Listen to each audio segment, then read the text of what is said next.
Assalamu alaikum dear students. Welcome to MSL Questions of Mathematics. This is Rana Mohammad Aamir. आज का जो हमारा टॉपिक है वो सेकेंड ईयर क्लास का पहला चैप्टर है, function and limits. Mostly teachers इस चैप्टर को स्किप करा देते हैं, लेकिन हम इस चैप्टर को ज़रूर हल करेंगे क्योंकि ये आप लोगों के सिलेबस का हिस्सा भी है और मोस्टली ये सवाल जो है ना आप लोगों के किसी भी जॉब के लिए आप लोग जाएंगे, NTS, PPSC, कोई भी टेस्ट है उसके अंदर ये सवाल लाजमी पूछे जाते हैं. आइए हम जानते हैं फंक्शन और लिमिट्स हैं क्या चीज़. फंक्शन देखिए, फंक्शन असल में है क्या चीज़. फंक्शन असल में दो वेरिएबल्स के दरमियान रिलेशन को कहते हैं. रिलेशन कोई भी है, जिस तरह हम आम ज़िंदगी की मिसाल ले लें, माँ बेटी के अंदर रिलेशन है. इसी तरह कोई भी मिसाल ले लें, दो अजसाम के दरमियान कोई रिलेशन आप लोगों को फंक्शन कहलाएगा. अब यहाँ पर मैथ के अंदर हम दो वेरिएबल्स के दरमियान अगर कोई रिलेशन ले लें तो उसे हम फंक्शन कहेंगे. सबसे पहले फंक्शन को GM लेबनीज ने दरियाफ्त किया था 1673 के अंदर. और इसका दूसरा पॉइंट क्या है? मैंने कहा है कि इसका दूसरा पॉइंट यह है कि इसका ना रिलेशन है, इसके दरमियान में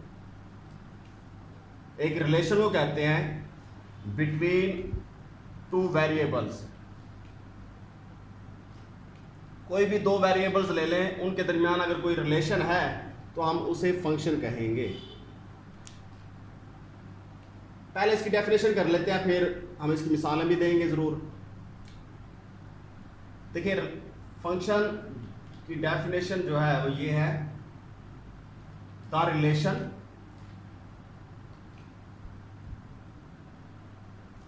are करेस्पोंडेंस,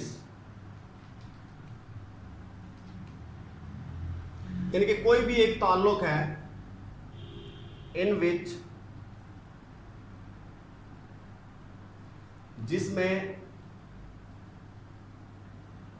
for each value of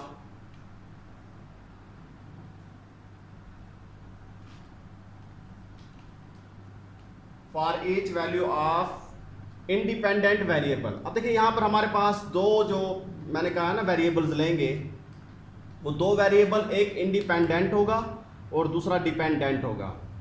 तो हम for each value of independent variable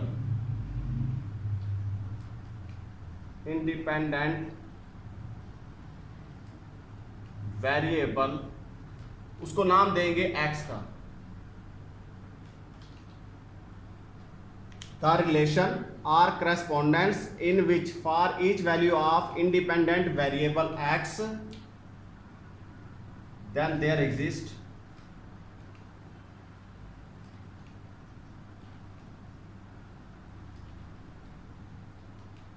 there exist only one value is called function. यहां मिसाल लेंगे कि y बराबर है x प्लस 1. अब देखिए यहां पर दो वेरिएबल्स आ गए हैं, y और x. अब दो वेरिएबल हैं, इनके दरमियान में एक रिलेशन बन गया है. इनके दरमियान में एक रिलेशन बन गया है. इसके अंदर दो वेरिएबल्स हैं, एक इंडिपेंडेंट होता है, दूसरा डिपेंडेंट होता है. इंडिपेंडेंट और डिपेंडेंट कौन सा होता है? देखिए, ऐसा वेरिएबल जिसकी कीमत पुट करने से दूसरे वेरिएबल की कीमत आ जाए, कोई एक कीमत आ जाए, तो उसे, जिसकी कीमत पुट कर रहे हैं पहले, जिस तरह x की कीमत अगर मैं यहाँ कहूँ 1 है तो 1 दर्ज करें यहाँ पर, तो y कीमत आ जाएगी 2. तो यहाँ पर जो x की कीमत थी ये डिपेंडेंट वेरिएबल है यहाँ पर हमारे पास, और जिसकी कीमत हमने निकालनी है बाद में वो हमारे पास डिपेंडेंट होगा, और जिसकी कीमत हमने पुट की थी वो इंडिपेंडेंट होगी. तो ये हमारे पास दो वेरिएबल्स के दरमियान एक रिलेशन आ गया. अब यहाँ पर देखना है कि हमने इस रिलेशन के बारे में तो हमें पता चल गया है. अब हम मज़ीद आगे बढ़ते हैं, हम चलते हैं डोमेन और रेंज की तरफ. इस चैप्टर के अंदर चार चीज़ें हैं, फंक्शन, लिमिट्स, डोमेन और रेंज. तो डोमेन और रेंज क्या चीज़ है अब यहाँ देखना है। फंक्शन के बारे में तो तकरीबन समझ आ गया होगा आप लोगों को। अगर मैं यहाँ पर इस तरह ले लूँ, डेफिनेशन के मुताबिक देखते हैं हम, वो कह रहा है कि ऐसा रिलेशन जिसमें each value of independent variable, यानी कि हर एक वेरिएबल जो इंडिपेंडेंट वेरिएबल है उसकी एक कीमत के लिए जो दूसरी वैल्यू है डिपेंडेंट वैल्यू, उसकी भी सिर्फ एक ही कीमत आनी चाहिए।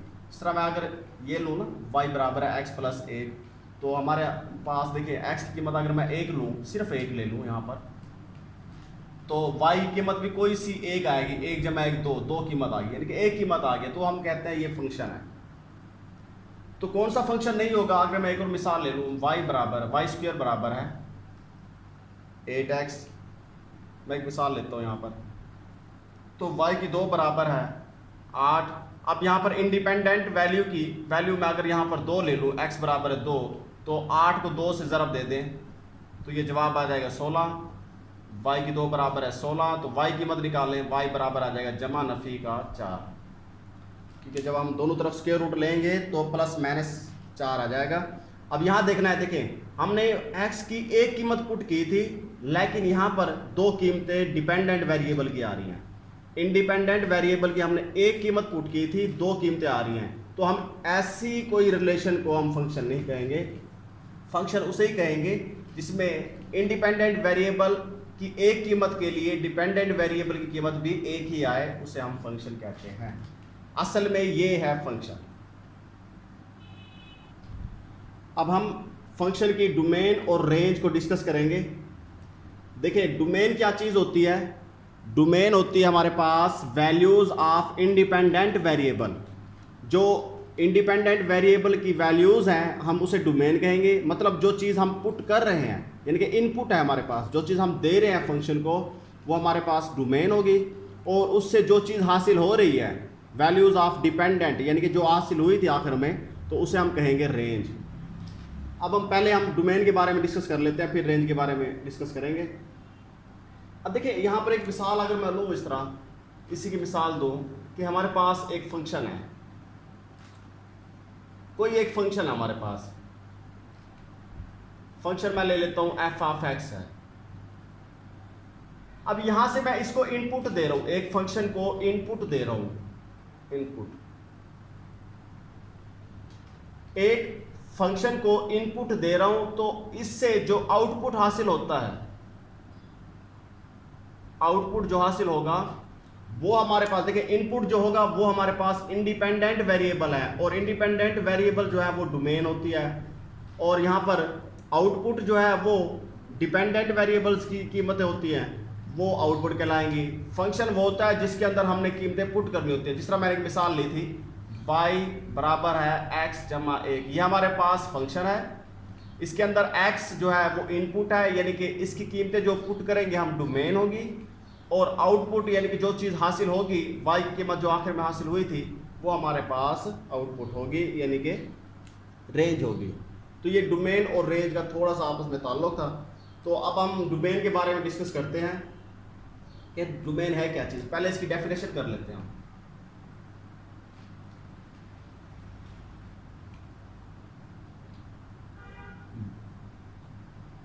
वैल्यूज ऑफ इंडिपेंडेंट वेरिएबल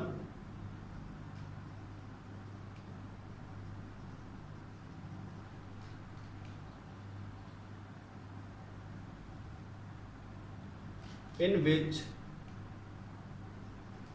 देखिए असल में ये डेफिनेशन आप लोगों को याद कर लेनी है, इससे हम सवाल भी हल कर सकते हैं। The values of independent variables in which function, function कोई भी हमारे पास एफ एक्स है, इज डेफिनेट,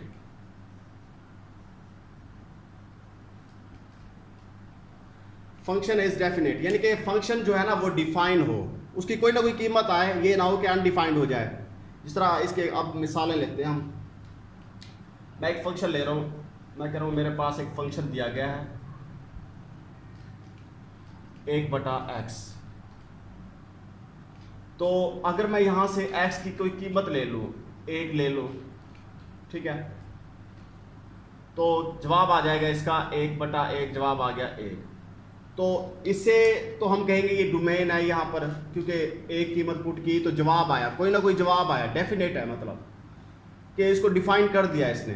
कोई भी एक जवाब आ जाए, कोई भी जवाब है तो समझ लेंगे हम कि वो डोमेन होगी। अगर इंडिपेंडेंट वेरिएबल पुट करने से कोई जवाब ही ना आए, अनडिफाइन हो जाए, तो वो हमारे पास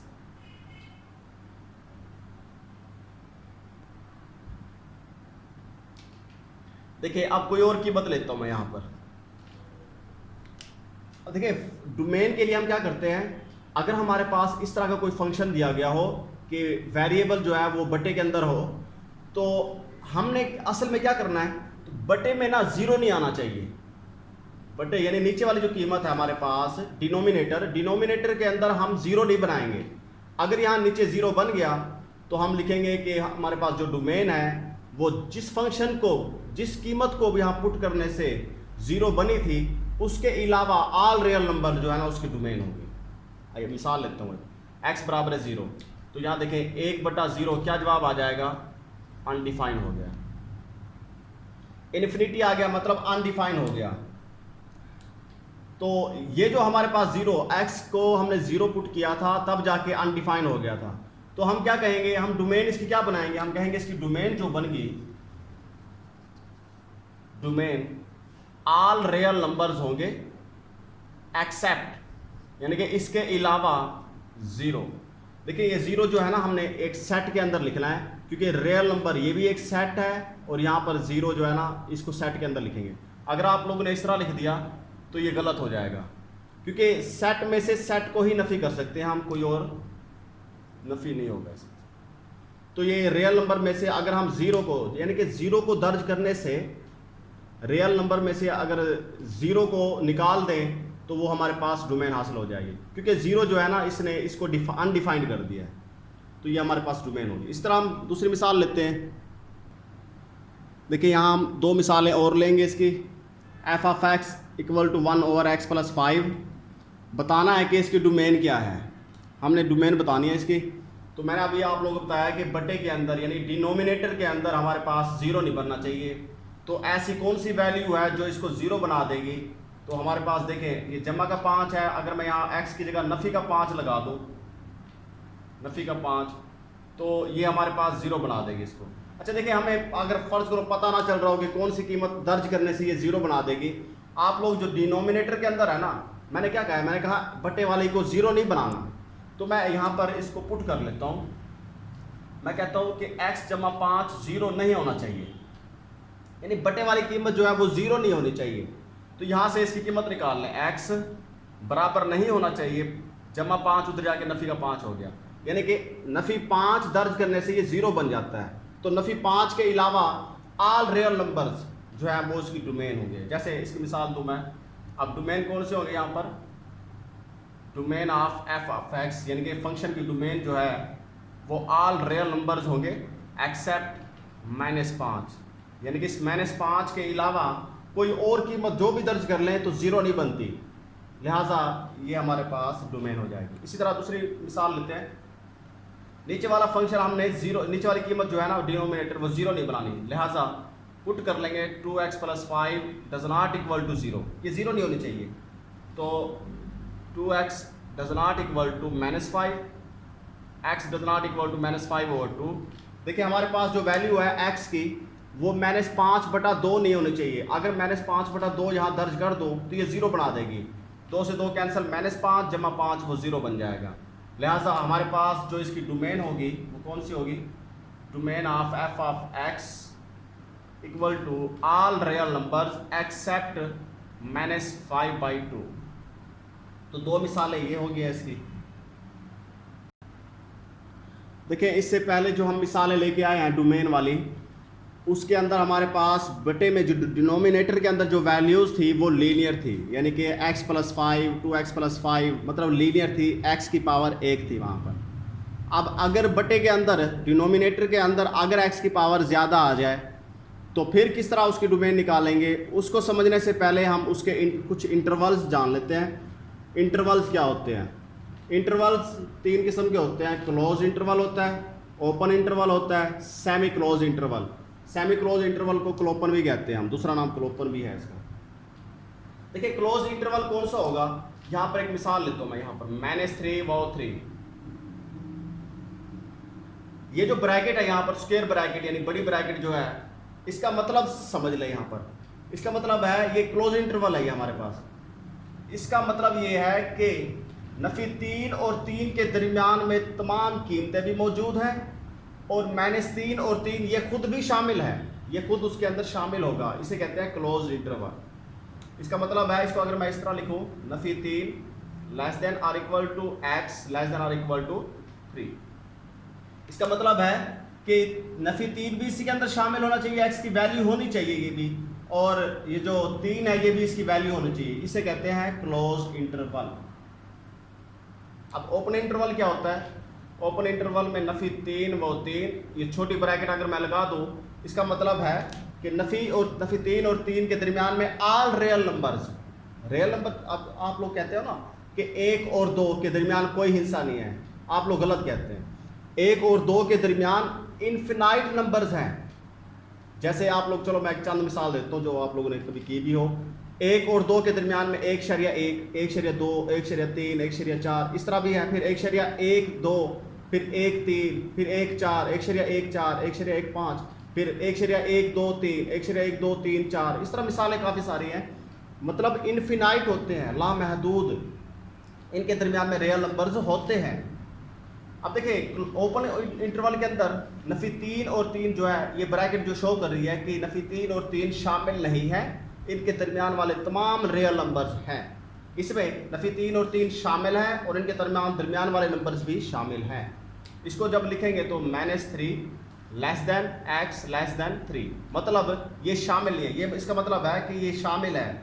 और अगर सिंपल से लिख दो नफी 3 छोटा है x से, छोटा है 3 से, तो इसके अंदर नफी 3 और 3 शामिल नहीं है, इसे ओपन इंटरवल कहते हैं। सेमी क्लोज इंटरवल क्या होगा, अगर मैं यहाँ एक मिसाल ले लूँ, नफी 3 व 3, एक तरफ से मैं क्लोज इंटरवल ले लूँ और एक तरफ से ओपन इंटरवल ले लूँ, तो ये हमारे पास सेमी क्लोज, सेमी का मतलब होता है आधा, क्लोज मतलब क्लोज में से आधा जो है ना आप लोग इंटरवल वो ले लें, आधा आप लोगों के पास क्लोज होगा, आधा आप लोगों के पास ओपन होगा। अगर इसको ये भी मिसाल ले सकते हैं हम, नफी 3 व 3, इधर आप लोग क्लोज ले लें और इधर ओपन ले लें। किस तरह लिखेंगे फिर इसको कि नफी 3 शामिल नहीं है, नफी 3 ये ओपन है ना हमारे पास, नफी 3 शामिल नहीं है जबकि 3 शामिल है। अगर हम इसको लिखें तो नफी 3 शामिल है और 3 जो है वो शामिल नहीं है। तो ये हमारे पास इंटरवल लिखने का तरीका है। इंटरवल को इस तरह भी लिख सकते हैं, इस तरह भी लिख सकते हैं, एक और भी तरीका है वो आप लोग थोड़े बाद में डिस्कस करेंगे। पहले हम डोमेन की दूसरी मिसालें कर लेते हैं। देखिए इंटरवल को इस तरह भी लिख सकते हैं हम, हमें पता है कि एक फंक्शन दिया गया है 1/x, तो इसमें डोमेन जो होगी हमारे पास वो कौन सी होगी, डोमेन ऑफ f(x) वो ऑल रियल नंबर एक्सेप्ट 0, मतलब अगर बटे में 0 पुट कर दो तो हमारे पास अनडिफाइंड हो जाएगा ये, इसलिए इसे कहते हैं हम रियल नंबर्स में से 0 को निकाल दें। तो अब इंटरवल को लिखने का एक तरीका ये भी है, इस तरह आप लोग के पास इस तरह भी आ सकता है, और ज़्यादातर जो है ना इसी तरह पूछा जाता है कि ये इंटरवल किसका है, ओपन का है, क्लोज का है या सेमी क्लोज का है। जैसे ये हमारे पास रियल नंबर्स क्या होते हैं, देखिए रियल नंबर्स होते हैं हमारे पास, एक लाइन है फर्ज करो, इधर -∞ इधर +∞, यानी कि -∞ और +∞ के दरमियान में all numbers are called real numbers, यानी कि -∞ यानी लामहदूद नहीं होना चाहिए, अनडिफाइंड नहीं होना चाहिए। रियल नंबर जो है ना अनडिफाइंड नहीं होते, तो इनके दरमियान में जितने भी नंबर्स हैं वो सारे रियल नंबर्स हैं। अब देखिए इसके दरमियान में अगर मैं इस तरह ले लूँ, इसका मतलब है -∞ और +∞ शामिल ना हो, यही मतलब है ना इसका। तो देखिए मैं इसको इस तरह लिखता हूँ रियल नंबर्स को, -∞ टू ∞, अगर मैं इसको ओपन इंटरवल लिख दूँ, इसका मतलब है नफी ∞ ये भी शामिल नहीं है, ∞ ये भी शामिल नहीं है। अगर यहाँ पर इसको क्लोज इंटरवल लिख देता तो ये शामिल हो जाते हैं इसमें, तो इसको इस तरह लिख दे -0 का 0। तो जब इसको इसमें से नफी करेंगे तो किस तरह लिखेंगे इसको, -∞ टू 0, ठीक है, दरमियान में लगा लें आप लोग यूनियन, फिर 0 टू ∞। असल में देखें, आप लोगों ने अभी कहा है कि यहाँ पर लाइन से शो कर ले तो बेहतर है, माइनस इन्फिनिटी इन्फिनिटी। उसने कहा फंक्शन अनडिफाइंड किस वक्त होता है? फंक्शन अनडिफाइंड उस वक्त होता है जब आप लोग रियल नंबर्स में से ज़ीरो को निकाल दें, मतलब ज़ीरो भी शामिल नहीं होना चाहिए तो डोमेन बन जाएगी, और माइनस इन्फिनिटी और इन्फिनिटी ये भी शामिल नहीं होना चाहिए तो डोमेन बनती है। तो इसका मतलब है ना हमारे पास ज़ीरो बनना चाहिए, ना ये बनना चाहिए, ना ये। तो फिर हम किस तरह लिखेंगे इसको? माइनस इन्फिनिटी कामा ज़ीरो, इसका मतलब है ना ये शामिल हो ना ये शामिल हो। इसको ख़त्म कर दें, यूनियन, यूनियन का मतलब है इकट्ठे करके लिख दें। फिर अब यहाँ पर ज़ीरो भी शामिल नहीं है और इन्फिनिटी भी शामिल नहीं है, तो ये हमारे पास दूसरा तरीका है डोमेन लिखने का। इंटरवल में किस तरह लिखते हैं डोमेन को? देखिए, अब हम फंक्शन जो ले रहे हैं इसके अंदर डिनोमिनेटर में वेरिएबल की पावर 2 है। पहले यहाँ पर हमने वेरिएबल जो लिया था वो लीनियर लिया था, अब लीनियर नहीं, आप क्वाड्रेटिक ले लिया। क्वाड्रेटिक ले लें या फिर आप लोग क्यूबिक ले लें, कोई भी ले लें, पावर जितनी भी ज़्यादा होगी वो हमारे पास लीनियर नहीं होगी। लीनियर में 1 होती है, क्वाड्रेटिक में 2, फिर 3, क्यूबिक हो जाएगी, इस तरह मज़ीद। अब देखिए यहाँ पर मैंने कहा था कि डिनोमिनेटर ज़ीरो नहीं होना चाहिए, तो पहले तो आप लोग कहेंगे कि इसको ज़ीरो नहीं बनाएंगे हम, मतलब does not equal to zero, तो x square does not equal to, ये नफ़ी एक उतर जाएगी, जमा का एक हो जाएगा, दोनों तरफ जजर लेंगे तो जवाब आ जाएगा जमा नफ़ी एक, क्योंकि जब भी स्क्वायर रूट लेते हैं हम प्लस माइनस में आ जाता है। अब देखिए यहाँ पर हमारे पास वैल्यूज़ 2 आ गई हैं, पहले 1 आती थी, यहाँ पर लीनियर जो थी 1 आती थी, अब 2 आ गई है। तो इसकी डोमेन और रेंज किस तरह निकालेंगे? देखें, नंबर लाइन पे, ये लाइन जो है ना इस पर शो कर लिया करो, आसानी से हल हो जाता है। नफ़ी इन्फिनिटी टू इन्फिनिटी, हमारे पास एक नफ़ी 1 नहीं होना चाहिए और 1, यानी कि ये सारी कीमतें हमारे पास नहीं बनी होनी चाहिए। तो फिर हम इसको किस तरह लिखेंगे? इसका जो इंटरवल लिखेंगे हम किस तरह लिखेंगे? ये हमारे पास आ जाएगा नफ़ी इन्फिनिटी टू -1, ये शामिल नहीं होना चाहिए। फिर यूनियन -1 और 1, फिर ये शामिल नहीं होना चाहिए। फिर यूनियन, फिर 1 और इन्फिनिटी, ये भी शामिल नहीं होना चाहिए। तो ये हमारे पास जो है ना इसका इंटरवल बन जाएगा। अगर 2 वैल्यूज़ आ जाएँ तो हम इस तरह लिखते हैं, और ये नंबर लाइन पे ज़ाहिर कर ले तो आसानी से समझ आ जाती है हमें। ये एक एग्जांपल होगी हमारे पास। अब हमने इस तरह का फंक्शन लिया है जिसमें वेरिएबल जो है ना एक स्क्वायर रूट के अंदर है, तो इसके अंदर हम डोमेन और रेंज किस तरह निकालेंगे? तो क्या चीज़ बननी चाहिए? देखिए, अगर इस जज़र के अंदर, स्क्वायर रूट के अंदर कीमत माइनस की बन जाए तो वो हमारे पास नंबर जो रहता है वो रियल नहीं रहता, और हमने रियल नंबर ही डोमेन होते हैं हमारे पास।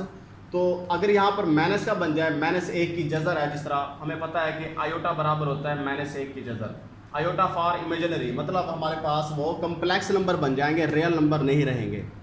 लिहाजा जिस तरह दूसरे हमने पढ़े थे बगैर स्क्वायर रूट वाले, उसमें हमने डिनोमिनेटर को ज़ीरो नहीं बनाना था। अब इसमें जो स्क्वायर रूट वाले हैं, इसमें हमने जो स्क्वायर रूट के अंदर है उसको माइनस नहीं बनाना, हमने माइनस से बचाना है बस। तो फिर इसका मतलब क्या है कि x जो है वो क्या होना चाहिए?